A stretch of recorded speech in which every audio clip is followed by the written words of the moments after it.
আমি কিন্তু একটা মা। একটা মায়ের শক্তি কিন্তু অনেক। একটা মা ইচ্ছা করলে অনেক কিছু করতে পারে। আমি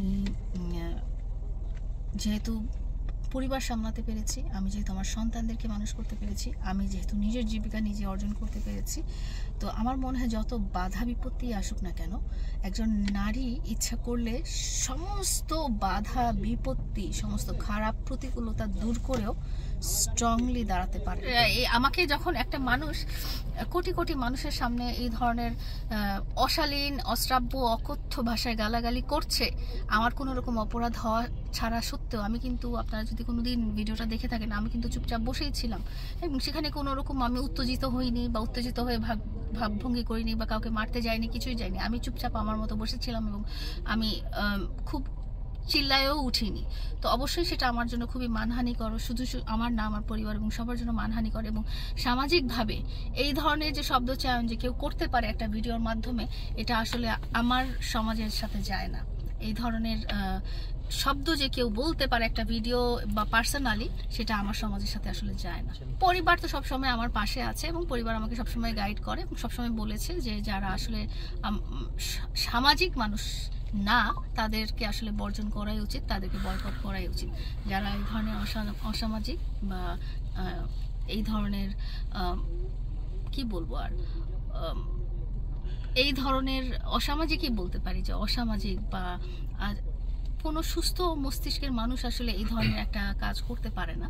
তো তাদেরকে বয়কট বা বর্জন করা উচিত। আমার পরিবার থেকে এটাই বলা হয়েছে এবং আমি সেটাই মানছি। আমি পরিবারের কথাই মানছি এবং আমি আমার পরিবারের সাথেই আছি, পরিবারও আমার সাথে আছে। এখনও আমি অসুস্থ, শুধু আমি না, আসলে আমার বাসার মধ্যে যে একটা ঘটনা, ইনসিডেন্ট ঘটানো হয়েছে, ইনসিডেন্টও বলবো না, সেটা ইচ্ছাকৃতভাবে বা পূর্ব পরিকল্পিতভাবে ঘটানো হয়েছে। তার জন্য শুধু আমি না, আমার ফ্যামিলি মেম্বাররাও খুব ভয় পেয়েছে এবং তারাও অসুস্থ হয়ে পড়েছে। ইভেন আমার যে ছোট্ট একটা ডগি আপনারা দেখেছেন, সেও ভয় দৌড় দিয়ে চলে গেছে। আপনারা যদি ভিডিওটা দেখেন, যে সেও ভয় দৌড় দিয়ে চলে গেছে। মানে এই ধরনের আমরা আমাদের বাসায় কখনো একটা জোরে কথাও বলি না।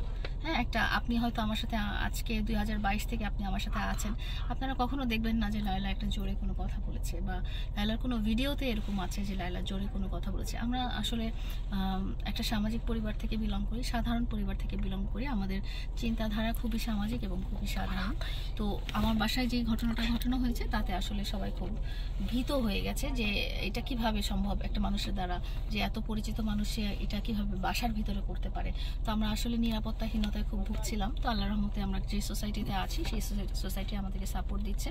আপনারাও দোয়া করবেন। তো আজকের মতো এখানে শেষ করি। আমার গলা একদম, আসলে কি একটা মা, আমি কিন্তু একটা মা। একটা মায়ের শক্তি কিন্তু অনেক। একটা মা ইচ্ছা করলে অনেক কিছু করতে পারে। আমি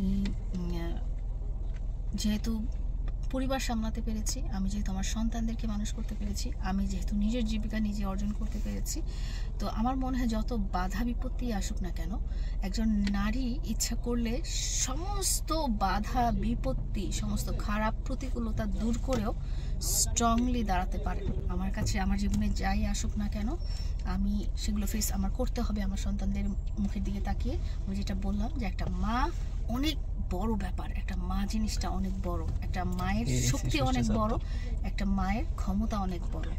তো আমি সাধারণ একজন মা, কিন্তু আমার পরিবার এবং সন্তানদেরকে প্রোটেক্ট করার জন্য আমাকে যত শক্তিশালী হতে হোক না, যদি হতে হয় আমি হব এবং সমস্ত বাধা বিপত্তি দূর করে আমি আমার জায়গায় স্ট্যান্ড থাকবো, কারণ আমার পরিবারের উপরে যেন এতটুকু আচরণ না আসে।